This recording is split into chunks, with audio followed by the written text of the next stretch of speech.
ഹെസയെ നോക്കി എന്റെ കുഞ്ഞു കരളെ എന്ന് ആ അച്ഛൻ പല കുറി വിളിച്ചിട്ടുണ്ടാകും ഈ 8 മാസത്തിനിടെ. അതും പോരാഞ്ഞ് അച്ഛൻ തന്റെ പാതി കരൾ അവൾക്കായി പകുത്തു നൽകി. ഉള്ളുള്ള കാലം ആ പൂപ്പുഞ്ചിരി കാണാൻ. പക്ഷേ വിധി സമ്മതിച്ചില്ല.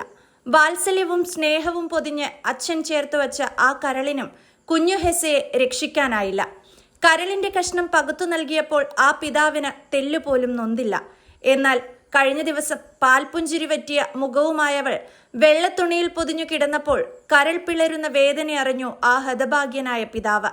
തുറവൂർ പെരിങ്ങാംപറമ്പ് പാറേക്കാട്ടിൽ സാന്റോ വർഗീസ് ധന്യ ദമ്പതികളുടെ മൂന്നാമത്തെ മകൾ ഹെസ മറിയമാണ് എറണാകുളത്തെ സ്വകാര്യ ആശുപത്രിയിൽ മരണപ്പെട്ടത്. 8 മാസം മാത്രമായിരുന്നു പ്രായം. മകളുടെ ജീവൻ തിരിച്ചുപിടിക്കാൻ കരൾമാറ്റ ശസ്ത്രക്രിയയ്ക്കായി ജ്വല്ലറി ജീവനക്കാരനായ സാന്റോ കിടപ്പാടത്തോട് ചേർന്നുള്ള ഭൂമി വിറ്റിരുന്നു. ചികിത്സാ ചെലവിന് ആ പണം തികയാതെ വന്നപ്പോൾ സുമനസുകൾ സഹായിച്ചു. ഒടുവിൽ ആ അച്ഛനെയും കുടുംബത്തെയും നാടിനെയും ദുഃഖത്തിലാഴ്ത്തി പൊന്നുമോൾ വിട പറഞ്ഞു. 2024 നവംബറിലാണ് ഹെസയ്ക്ക് കരൾ രോഗം സ്ഥിരീകരിച്ചത്. എറണാകുളത്തെ സ്വകാര്യ ആശുപത്രിയിലായിരുന്നു ചികിത്സ.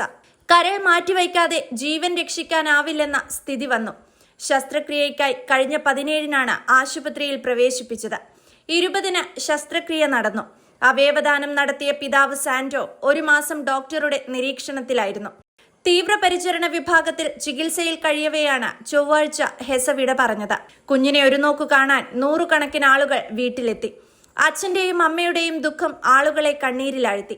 തുറവൂർ സെന്റ് അഗസ്റ്റിൻസ് പള്ളിയിലായിരുന്നു സംസ്കാര ചടങ്ങുകൾ. ഹെൽന ഗ്രേസ് സാന്റോ, ഹെയോൺ ജോസ് സാന്റോ എന്നിവരാണ് കുഞ്ഞു ഹെസയുടെ സഹോദരങ്ങൾ.